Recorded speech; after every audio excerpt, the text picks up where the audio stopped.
The lord. నీతిమంతులు దేవుని ఆవరణంలో వర్ధిల్లుదురు. కీర్తనల గ్రంథం 92వ కీర్తన 13వ చరణం.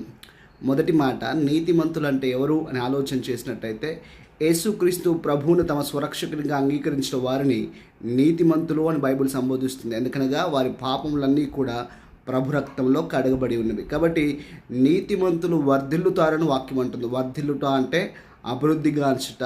కాబట్టి యేసు ప్రభువును నమ్మినటువంటి బిడ్డలు, యేసు ప్రభుని విశ్వసించినటువంటి వారందరూ కూడా వర్ధిల్లుతారని వాక్యం అంటుంది. అయితే వారి క్షేమము, వారి దీవెన, వారి ఆశీర్వాదం ఎక్కడుందంటే దేవుని సముఖంలో ఉంది. అనగా దేవుని సన్నిధానంలో ఉంది, వాక్యములో ఉంది, ప్రార్థనలో ఉంది, పరిశుద్ధుల సహవాసంలో ఉంది.